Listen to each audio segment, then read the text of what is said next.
तो चीन का ये बायो वेपन आखिरकार भारत के लिए किस तरीके से खतरा हो सकता है? अमेरिका में चीन के खतरनाक जैविक हमले की साजिश का पर्दाफाश हुआ। जैविक युद्ध को खामोश हथियार कहा जा रहा है। चीनी नागरिकों की गिरफ्तारी हुई है। वैश्विक स्तर पर जैविक सुरक्षा को लेकर अब चेतावनी जारी कर दी गई है। भारत सहित कई देशों पर नए तरह का यह खतरा मंडराने लगा है। भारत भी बन सकता है इस जैविक हथियार का निशाना। फंगस अनाज को जहरीला बनाता है। फंगस पूरी खेती को तबाह कर सकता है। भारत को अपने कृषि विज्ञान सीमा सुरक्षा सुनिश्चित करनी पड़ेगी। भारत को आयातित बीज और तमाम जो खाद के सामान होते हैं इन पर कड़ी निगरानी रखनी होगी। कड़ी निगरानी को सुनिश्चित करना चाहिए इस वक्त, क्योंकि अमेरिका में इसका पर्दाफाश हुआ है और भारत पर भी ये संकट मंडरा रहा है। इसलिए अब इसको लेकर चेतावनी जारी कर देनी चाहिए। बड़े कदम जो है इसको रोकने के लिए उठाए जाने चाहिए। तस्वीरें आपके सामने हैं जिस तरीके से दिखा रहे हैं कि यहाँ पर ये चौंकाने वाला मामला सामने जब आया जब चीन के 2 नागरिकों को गिरफ्तार किया गया। इनके पास खतरनाक कृषि फंगस की तस्करी का आरोप है। ये कोई आम फंगस नहीं बल्कि ऐसी जैविक फंगस है जो फसलों को भारी नुकसान पहुंचा सकता है। गिरफ्तार दोनों लोगों के पास से यहां पर फ्यूजेरियम ग्रेमिनेरियम नाम का फंगस मिला है। यह एक खतरनाक बीमारी फैलाने वाला फंगस है जो खासकर गेहूं और जौ की फसलों को बर्बाद कर सकता है। इससे न केवल फसलें खराब होती हैं बल्कि अनाज भी जहरीला हो सकता है। और ऐसे में एग्रो टेररिज्म की जो पूरी तरीके से फैलाने की कोशिश की जा रही है, ये खेती पर हमला होता है। इसमें फसलों, जानवर या फिर कृषि व्यवस्था को नुकसान पहुंचाने के लिए रसायनों, कीटों या फिर जैविक हथियारों का इस्तेमाल किया जाता है। इसका मकसद देश की खाद्य सुरक्षा और अर्थव्यवस्था को कमजोर करना होता है।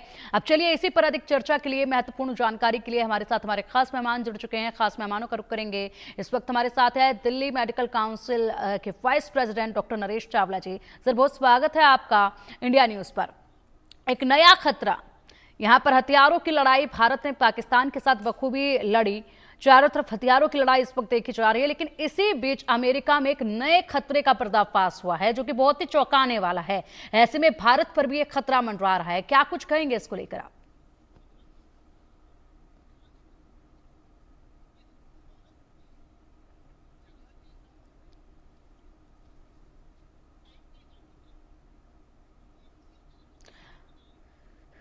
चलिए नरेश जी के पास जाएंगे, लेकिन फिलहाल यहाँ पर बता दें कि ये फंगस बेहद खतरनाक होता है और एग्रो टेररिज्म फैलाने की कोशिश अब चीन कर रहा है। और फिलहाल अमेरिकी जांच एजेंसियों का कहना है कि ये मामला केवल तस्करी का नहीं बल्कि एक सोची समझी साजिश का है। चीन की ओर से जैविक युद्ध जैसे हथियारों का प्रयोग करके अमेरिकी कृषि व्यवस्था को कमजोर करने की कोशिश की जा रही है। अब एक ये नया तरीका अपना रहा है चीन। नरेश चावला जी, बहुत स्वागत है आपका इंडिया न्यूज पर। नया तरीका चीन की तरफ से देखा जा रहा है, नया खतरा जो है वो देखा जा रहा है जिसका पर्दाफाश अमेरिका में हो चुका है। अब भारत पर भी एक खतरा मंडरा रहा है। विस्तार से आपसे समझना चाहेंगे इस नए खतरे के बारे में। देखिए, जहां तक हम समझते हैं बायोलॉजिकल वारफेयर तो हम पहले भी समझते थे। पहले बैक्टीरिया होते थे, फिर वायरस होते थे। अब जो ये फंगस आ गए हैं, फंगस तो और भी डेंजरस हैं। और जो एग्रो टेररिज्म है, यानी कि खेती को खराब करना फंगस से, ये तो मेरे हिसाब से it is fraught with very dangerous consequences. अगर ये चीन कर रहा है तो आई थिंक वर्ल्ड कम्युनिटी को इसकी कॉग्निजेंस करनी चाहिए और कहीं ना कहीं रोक टोक जरूर होनी चाहिए, क्योंकि ये सच है। जैसे कि सुना हमने कि अमेरिका में 2 चाइनीज पकड़े गए। अगर इस बात में कहीं भी कोई सच्चाई है तो हमें बहुत ही जागरूक रहना होगा और हमें इस चीज के प्रति अपने जो हमारा तंत्र है, हमारा जो सिस्टम है, उसमें हम जो कहीं भी जो बचाव कर सकते हैं हमें अवश्य करना पड़ेगा। लेकिन ये सच है, आज से बरसों पहले हम सोचते थे कोई दीमक होता था, फिर कोई कीटाणु होता था, फिर कोई वायरस होता था। पर जो ये फंगस हैं, इनका जो इलाज होता है, चाहे वो इंसानों में हो, चाहे वो खेती या एग्रीकल्चर में हो, बहुत ही मुश्किल होता है और पूरी की पूरी फसलें बर्बाद हो सकती हैं। तो हमारे हिसाब से थोड़ा सा हमारी जो एग्रीकल्चर साइंटिस्ट हैं उनको थोड़ा सा जागरूक भी रहना होगा, और जो हमारे मेडिकल साइंटिस्ट हैं वो इस चीज को और गहराई से देखेंगे कि कैसे इस चीज से बचा जाए। बिल्कुल। और सर, इसी के साथ अभी फिलहाल अमेरिका में जो 2 चीनी नागरिक पकड़े गए हैं, इनके पास से जो फंगस बरामद किया गया है उसको फ्यूजेरियम फंगस कहा जा रहा है। ये कितना ज्यादा खतरनाक हो सकता है? कितना बड़ा खतरा खेती के लिए था ये? क्या इससे लोगों की सेहत पर भी सीधा प्रभाव पड़ता है क्या, लोगों की सेहत पर? इसके बारे में जी। इसमें कोई शक नहीं है कि जो वायरसेस होते हैं वो किसी भी चीज के स्पेसिफिक नहीं होते। हम्म। वो ट्रांस एक एक यानी कि खेती से या प्लांट से इंसानों में भी ट्रांसफर हो सकता है। तो हम ये मान के चलेंगे fungus of any kind, fungus of any kind वो इंसानों पे यानी कि ह्यूमन बींग्स पे भी अटैक कर सकता है। क्योंकि इसके बारे में अभी पूरी जानकारी हमें नहीं है, तो हम इतना ही कहेंगे कि हमें थोड़ा जागरूक रहना पड़ेगा और हमारे साइंटिस्ट को बाकायदा वार्निंग इशू करनी पड़ेगी। और जो बचाव हम आजकल लोग बताते रहते हैं, ये मान के चले कि मोस्टली जो फंगस होते हैं वो स्किन के थ्रू नहीं बल्कि सांस के थ्रू अंदर जाते हैं। तो हमें जो हम हमेशा कहते आए हैं कि मास्क पहनिए और सोशल डिस्टेंसिंग कीजिए और हैंड वॉश का इंतजाम कीजिएगा, ये चीजें इस फंगस से बचने के लिए भी वैसे ही लागू हैं जैसे हम कोरोना से बचने की कोशिश करते हैं। बिल्कुल ठीक उसी तरीके से है। इसी के साथ सर समझना ये भी चाहेंगे कि एग्रो टेररिज्म के मद्देनजर अगर देखा जाए तो भारत में ऐसी कौन सी फसलें हैं जो सबसे ज्यादा संवेदनशील हैं, जिनसे सबसे ज्यादा खतरा जो है वो उत्पन्न हो सकता है, या सबसे ज्यादा आसानी से जो है यहाँ पर इस तरह के लोग जो है उनका फायदा ऐसी फसलों का उठा सकते हैं इस तरह की चीजों को फैलाने के लिए, फंगस को फैलाने के लिए?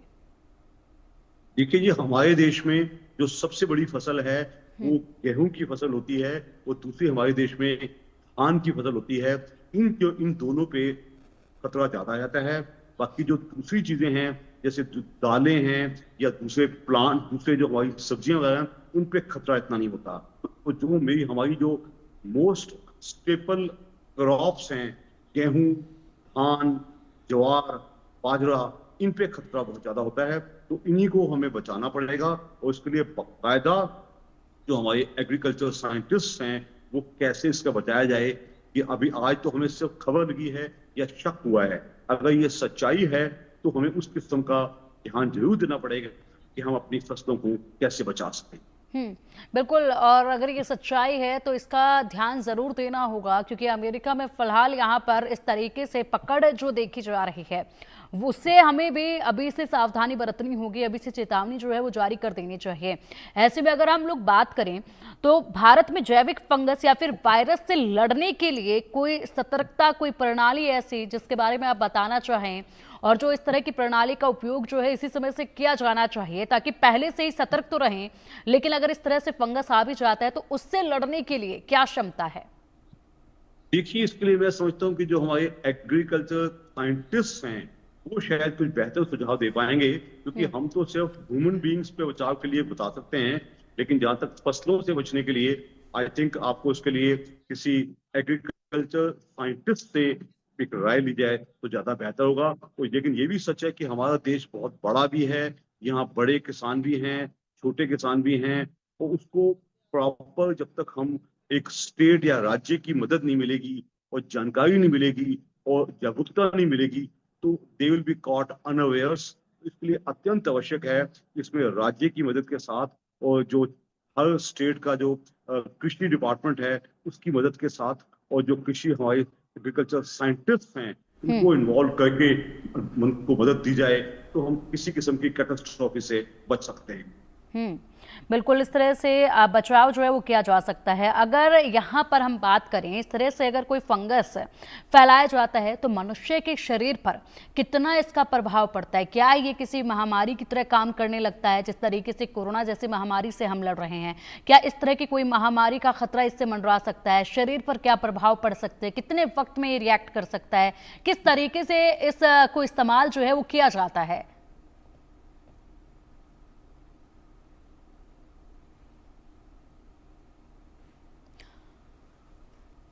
जहां तक मैं समझता हूँ जो मोस्टली फंगस हमें अटैक करते हैं वो हमारे सांस के थ्रू अटैक करते हैं। कुछ फंगस हमें स्किन के थ्रू अटैक करते हैं और